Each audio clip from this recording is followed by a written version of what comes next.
যুবক, কোন ভরসায় তুমি ঘুমাইতেছো রে? কোন আশা নিয়ে তুমি গান শুনে ঘুমাইছো? তুমি তো জানো না এই রাত আর এই ঘুম তোমার জীবনের শেষ ঘুম কিনা। কত যুবক ঘুমায় আর ঘুম থেকে ওঠে না, জীবনের শেষ ঘুম ঘুমায় যায়। আমার মসজিদের পাশে ছিল একজন কর্মচারী, সে এরকম ভাবে মানুষের সেলাই করত, টেইলার ছিল, টেইলার। ঈদের রাত মানুষজন যে ভিড় করেছে কাপড় নেওয়ার জন্য, শাটার তো বন্ধ, শাটার খুলে না, ডাকাডাকি করে শাটার খুলে না, ভিতরে গানের আওয়াজ বাজতেছে, মানুষের আওয়াজ শোনা যায় না। শাটার ভাঙলো, মানুষজন কাপড় নেওয়ার জন্য, টাটকা যুবক লাশটা মেশিনের পাশে বইরা আছে, আর সারা রাত যে গান শুনছে, গান এখনো মোবাইলে বাজতেছে। এজন্য বলি, যদি গান শোনা অবস্থায় তোমার মরণ হয়, হারাম জিনিস দেখা অবস্থায় যদি তোমার এই রাতে মরণ হয়, আল্লাহ নবী বলে লা ইয়াজনি জানি হিনা ইয়াজনি ওয়া হুয়া মুমিন। নবী কয় হারাম কাজে লিপ্ত থাকা অবস্থায় যদি কারো মরণ হয়, ওই অবস্থায় ঈমান তার সাথে থাকে না। চোর চুরি করা অবস্থায় ঈমান সাথে থাকে না, জিনা করা অবস্থায় ঈমান সাথে থাকে না, মদ খাওয়া অবস্থায় তার ঈমান সাথে না, গান শোনা অবস্থায় তার ঈমান সাথে থাকে না। ওই অবস্থায় যদি মালাকুল মউতের সাথে তোমার আমার সাক্ষাৎ হয়, বলো দেখি ঈমান তো তোমার সাথে গেল না। মুসলমানের ঘরে জন্ম নেওয়ার পরও তোমার ঈমান সাথে গেল না রে যুবক। চোখের সামনে কত যুবক কবরে চলে গেল, লেখাপড়ার সাথে কবরে চলে গেল, খেলাধুলার সাথে কবরে শুয়ে রইল। আজকে একটু তাকাও, মানুষ তো বৃদ্ধ হওয়ার টাইম পায় না, সাদা দাড়ি সাদা চুল মানুষ আজকে পাওয়া যায় না। বের হলে শুধু যুবক আর যুবক, মুরব্বী মানুষ সমাজে আর খুঁজে পাওয়া যায় না। কারণ কি? কারণ হলো মানুষ মুরব্বী হওয়ার টাইম পায় না, গড় আয়ু মানুষের কমে গেছে। আওয়াজ দেয়া বলে ঠিক কি না? যৌবন কালেই কবরে ডাক, যৌবন কালেই কবরে ডাক চলে আসে। এজন্য কোন ভরসায়, কোন আশায় তুমি গুনার কাজে এখনো মগ্ন, যেখানে আল্লাহ পাক কুদরতি হাত নিয়ে তোমাকে ডাকতেছে, যুবক যাস না, আয় আমি আল্লাহর দিকে আয়। ইয়া আইয়ুহাল ইনসান মা গাররাকা বিরাব্বিকাল কারীম। বান্দা তোরে কোন জিনিসে তোরে আমি আল্লাহ থেকে ভুলায় দিল, কোন জিনিস তোরে ভুলায় দিল? এত মায়া করে তোরে আমি আল্লাহ বড় করলাম, মায়ের পেটে আমি তোরে খানা দিলাম, বের হওয়ার পর তোর দাঁত ছিল না, আমি আল্লাহ তোরে দাঁত দিলাম, হাত ছিল ধরবার ক্ষমতা ছিল না, আমি আল্লাহ তোরে ধরবার ক্ষমতা দিলাম, পা ছিল হাঁটবার ক্ষমতা ছিল না, আমি আল্লাহ তোরে হাঁটার ক্ষমতা দিলাম, মুখ ছিল কথা বলার শক্তি ছিল না, আমি আল্লাহ তোরে কথা বলার শক্তি দিলাম। এখন তোরে কোন জিনিসে আমি আল্লাহ থেকে ভুলায় দিল? কোন জিনিস তোরে আমি আল্লাহ থেকে ভুলায় দিল? এজন্য বলি যুবক, যৌবন কালটারে তুমি কদর করো, যৌবন কালটারে তুমি কদর করো। যৌবনে তুমি মাথায় টুপি রাখো, যৌবনে তুমি মসজিদে যাও, যৌবনে খারাপ সঙ্গীদের সঙ্গ ছেড়ে যাও, খারাপ ছেলেদের সঙ্গ ছেড়ে দিয়া দাওয়াত ও তাবলীগের সাথে জড়িত নামাজি যুবককে তোমার বন্ধু বানাও, সময় কাটাও আল্লাহওয়ালাদের সাথে, উলামায়ে কেরামের সাথে, মসজিদের ইমাম মুয়াজ্জিনের সাথে, মাদ্রাসার ছাত্র ওস্তাদদের সাথে তুমি সময় কাটাও, আল্লাহর গোলাম। দুনিয়ার জগতে যেই মানুষ যার সাথে সময় কাটায়, কিয়ামতের ময়দানে আল্লাহ পাক দুজনকে হাজির করে কয়, একজন আরেকজনের কৌতুক সে কেমন ছিল। যদি দুজন জান্নাতি হয়, দুজন যদি নামাজি হয়, একজন আরেকজনের প্রশংসা করতে থাকে। মায়ার নবী বলেন, আমলের ক্যাটাগরি যদি বেশ কম হয়, একজন যাবে জান্নাতের উপরে আরেকজন নিচে, একজন জান্নাতের হাই ক্লাসে আরেকজন একটু নিম্ন ক্লাসে, আমলের ক্যাটাগরি ভিন্ন হয়ে যাবে। আল্লাহ পাক রব্বুল আলামিন দুজনকে একসাথে রাখার জন্য নিচে যে আছে তার উপরের জনের সাথে দুইলা দিবে। বন্ধুরা জন্য বলতেছি না, যুবক যৌবনে যদি তুমি এইভাবে মানুষ চিন্তা সময় পার করো, খারাপ লোকের সঙ্গত ত্যাগ করে ভালো ছেলেদের সাথে সময় দাও, আর আজান হলে মসজিদে যাও। মাসে মাসে তুমি 3 দিনের জন্য তাবলীগের সময় দাও, তাহলে আল্লাহ পাক রব্বুল আলামিন তোমার উপরে তো খুশি হয়, তোমার কম আমলে আল্লাহ খুশি হইয়া ওলির খাতায় নাম উঠায় দেয়। এই বয়সে মানুষ আল্লাহর ওলির খাতায় নাম লিখায়। এই জগতে যত আল্লাহর প্রসিদ্ধ ওলিগণ অতিবাহিত করেছেন, গুজরাই গেছে, প্রত্যেকেই আল্লাহর ওলির খাতায় নাম লেখাইছেন যৌবনকালে। কারণ যৌবনের ইবাদতে আল্লাহ বেশি খুশি, আল্লাহ বেশি খুশি। আর আল্লাহকে খুশি করার নামই হলো বিলায়াত। ওলি কাকে বলে? যে আল্লাহকে খুশি রাখে। সহজ কথা, আল্লাহর ওলি কাকে বলে? যে আল্লাহকে খুশ রাখে, সেই আল্লাহ। যৌবনের ইবাদতে আল্লাহ যুবকের উপর খুশি হয়, কারণ যৌবন কালটা হলো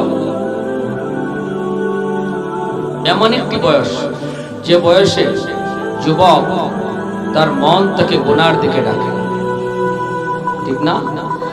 যৌবন কালে গান বাজনা করতে মন চায়, চুরি ডাকাতি, খুন খারাপি, মারামারি, মদ গাঞ্জা, নেশার জগতে অনেক যুবকরাই যৌবনে ডুবে যায়। এজন্য যৌবন কালটা হলো একটা পাগলা ঘোড়ার মতো। এই ঘোড়াটা যেদিকে একদিকে না একদিকে ছুটবেই। পাগলা ঘোড়া যেমন কোনো দিকে দৌড় দিবেই, একজন যুবক তার যৌবন কালের চাহিদা হলো দৌড় দেওয়া। এটা ভালো না খারাপ? বেশিরভাগ সময় খারাপের দিকেই দৌড় দেয়। কিন্তু এই যৌবন কালে যে যুবক তার পাগলা ঘোড়ার লাগাম টান দিয়া ধরে, তারে গুনার কাজের দিকে দৌড় দিতে দেয় না।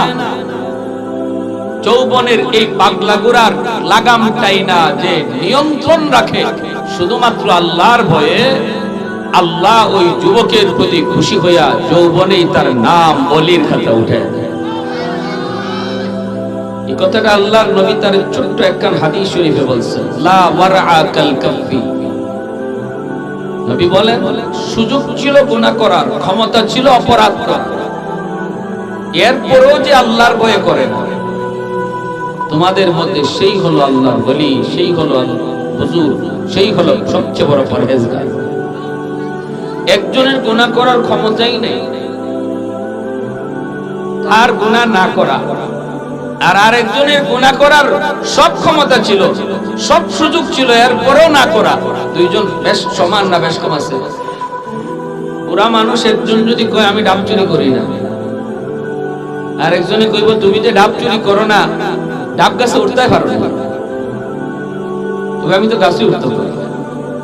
আর যুবক যদি কয় আমি ডাব চুরি করি না, তারে যদি জিগান আপনি ডাব গাছে উঠতে পারেন নি মিয়া, কইব খালি উঠতাম পারি না, গাছও বইয়া ডাব খাইতামও পারি। ঠিক কিনা? তাহলে বেশ কম আছে না নাই? এজন্যই আল্লাহর নবী রহমতের নবী বলেন, লা ওয়ারআ কাল কাফি।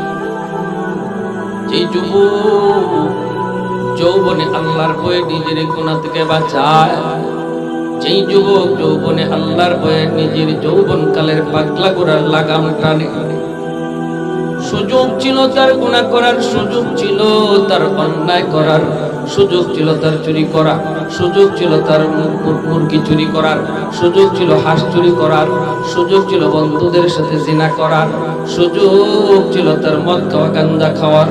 কেউ তারে বাধা দিত না, কেউ তারে দেখতো না, কেউ তার পাশে এসেও দাঁড়াইতো না। এরপর মায়ার নবী, দয়ার নবী বলেন, যেই যুবক এত কিছু সুযোগ থাকার পরও যখন আল্লাহর ভয়ে নিজের গুনাহ থেকে বাঁচায়, আল্লাহ পাক রব্বুল আলামিন ওই যুবককে যৌবনে ওলির খাতায় নাম লেখায়।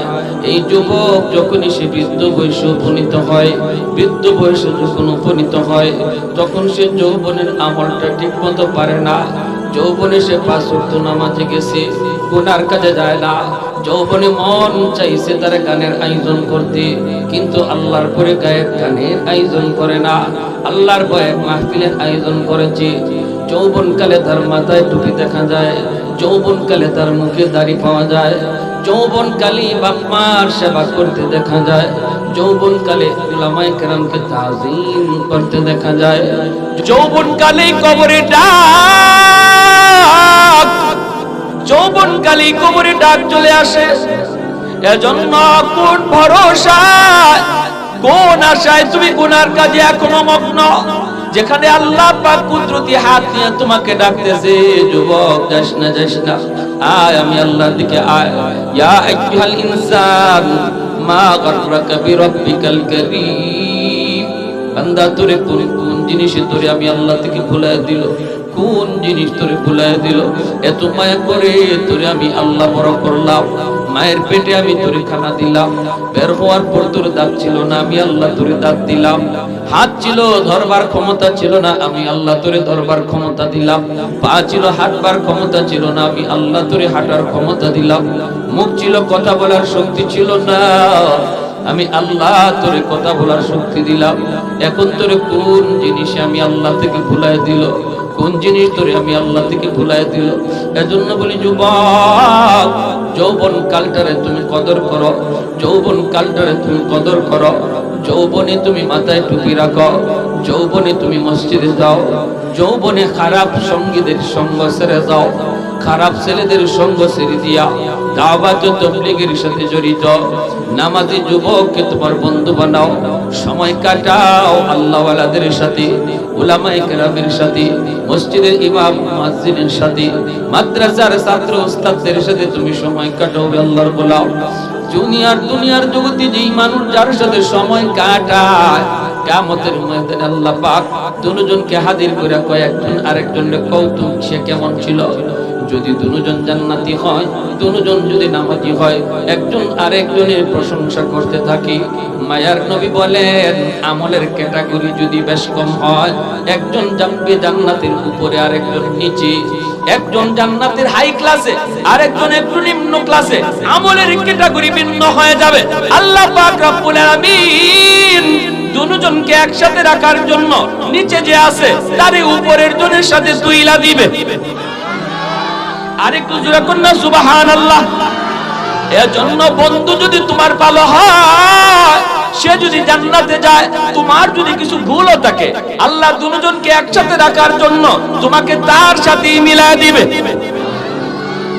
এজন্য খারাপ সাথীদের সাথে চলবা না, সঙ্গী গুণে লোহা জ্বলে বাসে।